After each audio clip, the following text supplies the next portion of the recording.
on va disposer nos cœurs. Car il n'y a qu'une seule manière de pouvoir recevoir, c'est de disposer son cœur.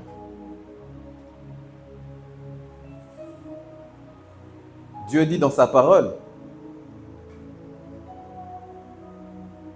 vous me chercherez et vous me trouverez si vous me cherchez de tout votre cœur. Donc c'est au niveau du cœur que tout se passe.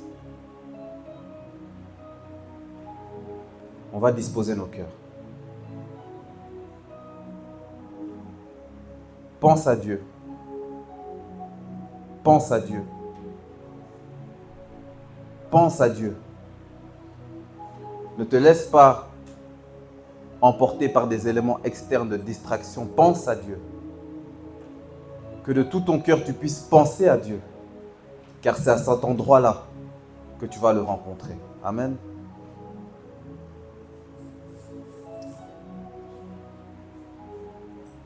Nous allons incliner nos têtes et prier. Seigneur Tout-Puissant, que cette parole puisse venir comme une semence dans mon cœur. Et que cette semence puisse à son tour produire un arbre, un grand arbre. Et que cet arbre puisse être enraciné en toi, Seigneur Jésus-Christ. Afin que cet arbre puisse produire du fruit. Amen. Nous avons ainsi prié. Amen. Bonjour à toutes et à tous. Je suis très content de vous voir et je vais vous dire quelque chose. Vous avez choisi la bonne place.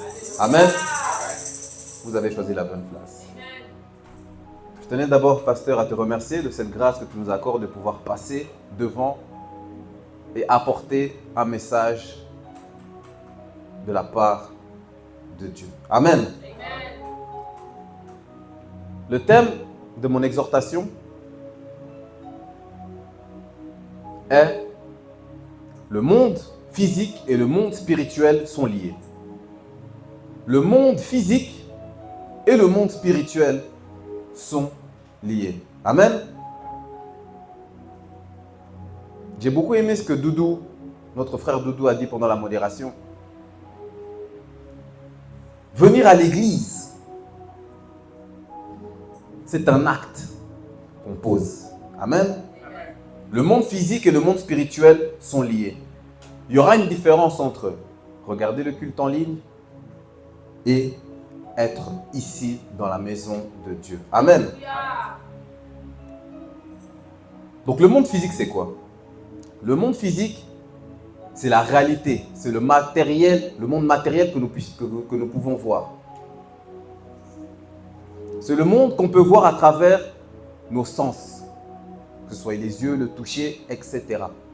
C'est tout ce que tu peux percevoir dans la réalité. Amen. Le monde physique et le monde spirituel sont liés. Et dans ce monde physique, il y a plusieurs actions que tu peux effectuer. Et certaines de ces actions, elles ont un impact dans le monde spirituel. Elles ont une symbolique spirituelle, donc elles ont un impact dans le monde spirituel. Comme par exemple, la prière. Tu peux prier. C'est une action que tu poses ici dans le monde physique, mais cette action que tu poses ici dans le monde physique a un impact dans le monde spirituel. Le monde physique et le monde spirituel sont liés. Amen. Donc, le baptême aussi a une grande symbolique. C'est quelque chose qu'on fait ici. Mais ce baptême a un impact dans le monde spirituel. C'est ce qui va te permettre d'être uni au Christ et d'être victorieux avec Jésus-Christ. Amen. Le jeûne aussi également. C'est quelque chose que tu fais ici dans le monde physique qui a un impact dans le monde spirituel. Amen. Et le monde spirituel, c'est quoi du coup? Le monde spirituel, c'est tout ce qu'on ne peut pas percevoir avec nos sens. C'est tout ce qu'on ne peut pas voir. C'est le monde de l'invisible. Et dans ce monde spirituel, il y a plusieurs forces. Il y a des forces spirituelles qui sont bénéfiques, soit maléfiques. Bénéfiques ou maléfiques? Soit des forces bienveillantes, soit des forces malveillantes. Et le diable, il faut faire très attention parce qu'il se déguise en ange de lumière. Certaines personnes vont venir avec des dons de guérison, mais ils ont guéri avec des forces malveillantes. Donc, il y a soit l'aspect spirituel qui vient de Dieu, de Jésus-Christ, ou soit l'aspect spirituel qui vient de Satan. Qu'on ne vous détrompe pas. Amen. Amen. Amen. Mais dès qu'on commence à parler de Dieu, ou dès qu'on commence à parler de spiritualité, et surtout de tout ce qui est vraiment les aspects maléfiques, les forces spirituelles démoniaques, là les gens commencent à vous prendre pour un fou.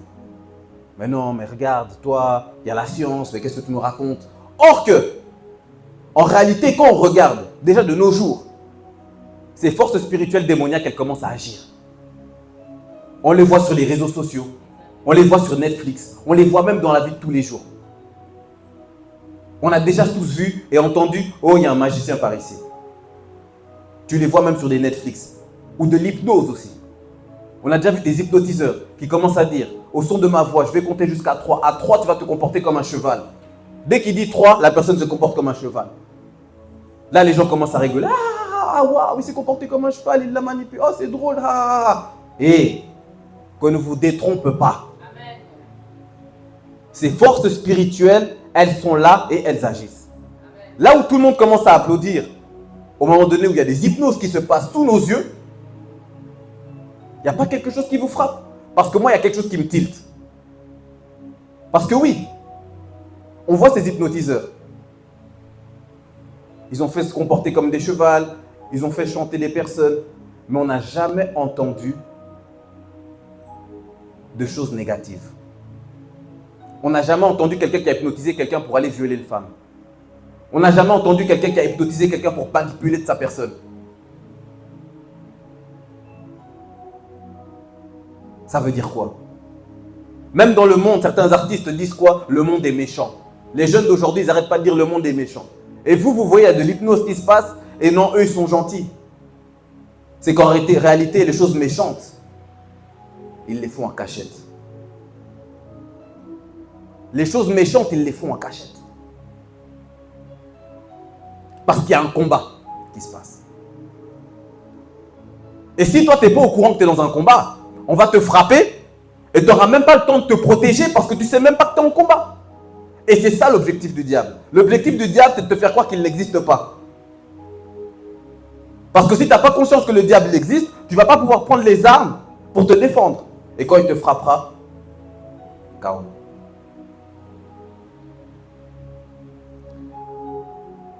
Du coup, pour bien illustrer cet aspect que le monde physique et le monde spirituel sont liés, on va lire un passage. C'est un passage qui se trouve dans Exode. Exode, chapitre 17, 8 à 14. Amen. Amen. Je lis au nom de Jésus. Amalek vint combattre Israël à Réphidim. Alors Moïse dit à Josué, choisis-nous des hommes, sors et combat Amalek. Demain, je me tiendrai sur le sommet de la colline, la verge de Dieu dans ma main. Josué fit ce que lui avait dit Moïse pour combattre Amalek. Et Moïse et Aaron et Hur montèrent au sommet de la colline. Lorsque Moïse élevait sa main, Israël était plus fort. Et lorsqu'il abaissait sa main, Amalek était le plus fort. Les mains de Moïse étaient fatiguées. Ils prirent une pierre qu'ils placèrent sur lui et il s'assit dessus. Aaron et Hur soutenaient ses mains, l'un d'un côté, l'un de l'autre. Et ses mains restèrent fermes jusqu'au coucher du soleil. Et Josué vainquit Amalek et son peuple au tranchant de l'épée. 14. L'Éternel dit à Moïse, écris cela dans le livre pour que le souvenir s'en conserve. Et déclare à Josué que j'effacerai la mémoire d'Amalek de dessous les cieux. Amen. Amen, amen. Donc ici ce passage dans Exode, il nous démontre et il nous enseigne deux aspects qui sont très profonds à mettre en pratique dans nos vies. il y a un combat qui se passe, mais le combat, on le remporte sur 2 fronts. Donc ici, au verset 9, Moïse, il dit quoi à Josué? Il lui dit à Josué, prends des hommes, allez dans la vallée, allez combattre les Amalécites, allez combattre les Amaleks. Donc il y a cet aspect maintenant du physique. Et lui, qu'est-ce qu'il fait? Moïse, il dit, moi je vais prendre Hur et Aaron, on va monter à la montagne. Amen. Amen. Le monde spirituel et le monde physique sont liés. Donc, à partir de ce moment-là, Josué est en bas, en train de combattre. Moïse est en haut, en train de prier Dieu. Mais sa manière de prier a une forte symbolique. Pourquoi? Parce que quand on regarde, dès que Moïse baissait la main, au verset 11, dès que Moïse élevait la main, là Josué avec son armée c'était plus fort. Mais dès que Moïse baissait la main, c'était les Amaleks qui étaient plus forts. Donc ici on arrive à comprendre qu'il y a un impact. Le monde spirituel a un impact sur tes combats physiques. S'il y a certains combats, je vais te dire une chose, s'il y a quelque chose, tu commences à constater, mais je fais tout ce qu'il faut pour que ma vie puisse changer, mais ça ne change pas, c'est peut-être que tu ne fais rien en point d'aspect spirituel. Amen. Mais dans la même contrepartie, c'est tout autant important parce qu'on voit qu'au verset 9, c'est Moïse qui a dit à Josué, Josué, va dans la vallée et va combattre les Amalécites. Donc il faut que tu aies ce double aspect. Cet aspect que tu combats dans le physique et il faut encore que cet aspect se passe encore ce combat dans le spirituel. Car les 2 combats sont liés. Amen. Amen. Ici on constate une autre chose. Moïse, il aurait pu tout simplement prier avec la bouche. Il aurait pu tout simplement prier, Seigneur, fais que Josué et son armée puissent gagner. Mais qu'est-ce qui s'est passé? Moïse, c'était avec ses mains qu'il y avait un véritable impact. Donc ici, on arrive à comprendre que c'est quoi? C'est son geste physique. Un geste physique qui pourrait même paraître anodin. On pourrait dire, mais non, il pouvait seulement utiliser sa bouche et commencer à prier et Dieu l'aurait pu impacter. Mais non, c'est à travers des actions qu'il posait que Dieu agissait. Et j'ai beaucoup aimé ce que Doudou a dit au début de son intervention pendant la modération. Lorsque tu viens ici à l'église, Dieu, il voit toutes les actions que tu es en train de poser. Donc peut-être que toi, oui, tu pries depuis la maison. Mais sache une chose, il y a certaines choses qui se passent à travers les actions que tu vas poser. Tu auras beau prier, mais tant que tes pieds ne bougeront pas jusqu'à où tu dois aller pour prier, ça n'aura aucun impact dans le monde spirituel. Donc ici, on constate que nous devons prendre garde. Même notre position, notre posture a un impact dans le monde spirituel. Amen. Amen. Donc dans cet aspect-là,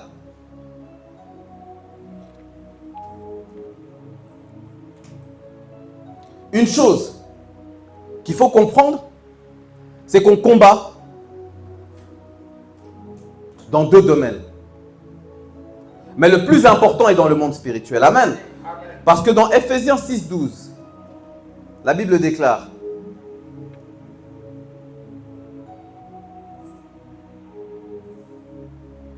car nous n'avons pas à lutter contre la chair et le sang, mais contre les dominations, contre les autorités, contre les princes de ce monde de ténèbres, contre les esprits méchants dans les lieux célestes. Amen. Donc c'est ici que nous on doit combattre. En réalité, le vrai combat se passe dans le monde céleste. Le vrai combat se passe dans les lieux célestes. Et une des choses que le diable essaie de faire oublier aux enfants de Dieu, c'est cette dynamique de combat. C'est cette dynamique de combat. Aujourd'hui, on peut analyser. On peut analyser même à travers nos portables. Le temps qu'on passe sur les réseaux sociaux, le temps qu'on passe sur telle application, le temps qu'on passe sur la Bible, le temps qu'on passe, on peut analyser. Mais certains, si on prend le temps qu'on passe à lire nos Bibles ou à prier, comparé au temps qu'on passe à effectuer certaines actions qui ne glorifient pas Dieu, c'est ce qui a un impact au final sur notre vie en réalité. Parce que chacune des actions que tu vas poser, qu'on ne te détrompe pas, qu'on ne te trompe pas, ce que la chair aura semé, tu vas le récolter. Certaines personnes, ils se disent, mais je vais faire certaines choses en cachette. Mais ce que tu fais en cachette a un impact dans le monde spirituel. Et ce qui a un impact dans le monde spirituel revient maintenant à l'expéditeur dans le monde physique.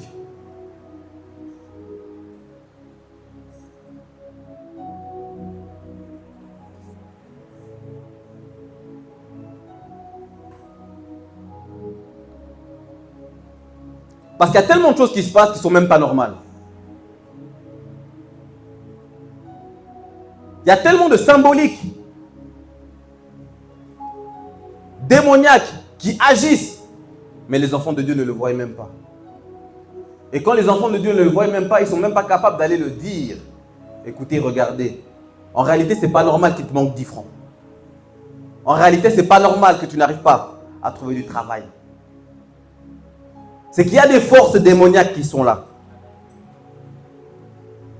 Et toi, la seule et unique manière de pouvoir vaincre ces forces spirituelles, c'est que toi aussi tu puisses combattre de manière spirituelle. Amen. Et on combat comment de manière spirituelle? À travers la prière. Je remercie le pasteur car il nous influence, toute l'église. Connectez-vous, venez prier. De minuit à 1h du matin. Prions, prions, prions, prions. Mais ce qui est triste, on voit très peu de personnes.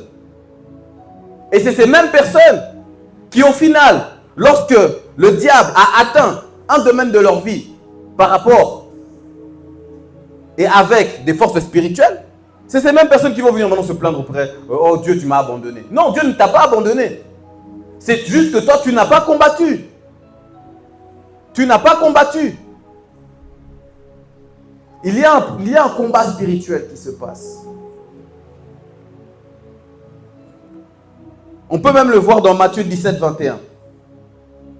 La Bible déclare, mais cette sorte de démon ne sort que par la prière et par le jeûne. Mais pourquoi ces démons ne sortent pas autrement? Et comment ça, la prière et le jeûne, ça agit? Parce que quand je prie, je ne fais pas quelque chose de concret ici. Et quand je jeûne, physiquement, on peut juste constater peut-être que j'ai maigri. Mais alors pourquoi ce démon il part? C'est parce que tu agis dans le monde spirituel. Et lorsque tu commences à agir dans le monde spirituel, tu commences à avoir un impact dans ce monde physique. La plupart des personnes qui ont réussi, ils ont d'abord commencé dans le monde spirituel. Ils ont commencé d'abord à lier toutes ces principautés démoniaques de manière spirituelle. Et c'est après physiquement que vous commencez à voir. C'est pourquoi que la parole de Dieu elle déclare les fruits de l'esprit. Il y a des fruits qui viennent de l'esprit. Mais d'abord, tu dois te connecter à l'esprit spirituellement. Et dès que tu seras connecté à l'esprit spirituellement, au final, il y aura des fruits que les gens vont commencer à voir.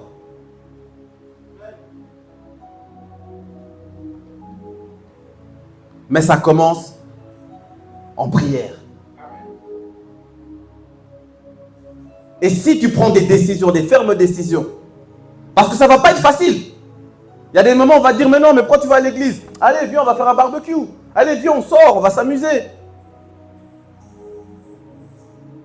Mais en réalité, les actions que tu es en train de poser ici ont un fort impact dans le monde spirituel. Dans le monde spirituel, rien que venir dans la maison, parce que l'église, c'est la... Jésus il dit que ma maison sera appelée maison de prière. Donc la prière, c'est la connexion avec Dieu. Donc toi, rien que le fait de venir chaque dimanche dans la maison de prière, dans la maison qui te connecte avec ton Dieu, spirituellement, tu es vainqueur. Et ça commence à se voir ici-bas. La parole de Dieu déclare, il est temps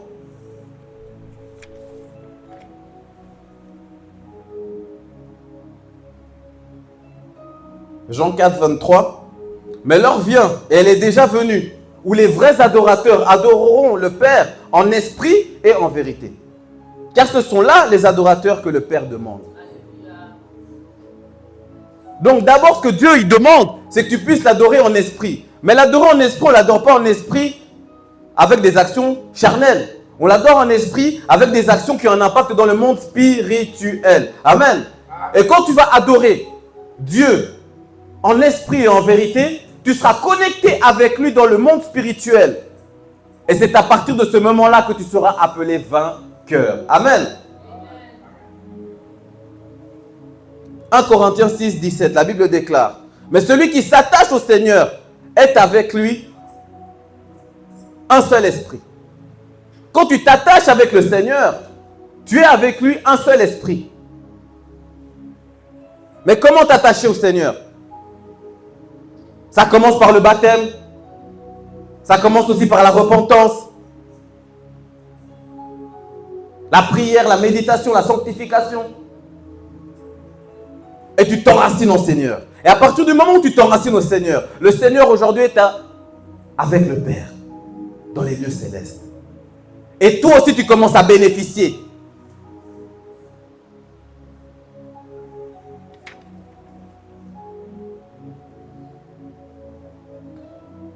C'est pourquoi je vais encourager quelqu'un à prier. Je vais encourager quelqu'un à jeûner. Je vais encourager quelqu'un à se baptiser. Car toutes ces actions qui ont un impact dans le monde spirituel, mais qui s'effectuent dans le monde physique, te sauveront. Parce que l'objectif du diable, c'est de voler, de dérober et d'égorger. Son objectif est simple, c'est d'anéantir ta vie. C'est que quand tu te regardes dans le miroir, tu fais que regretter. Et le diable, on ne le bat pas ici. La Bible déclare: veillez et priez. Restez vigilants et priez.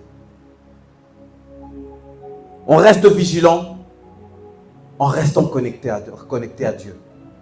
Parce qu'il commence même à avoir des envoûtements de masse. On commence à voir dans ce monde des choses qui ne se faisaient pas, même par valeur, même par principe, on ne les faisait pas. Mais aujourd'hui, elles se font. C'est des démonstrations que si nous perdons dans le monde spirituel, nous allons commencer à vivre ici-bas une vie en dehors de la volonté de Dieu.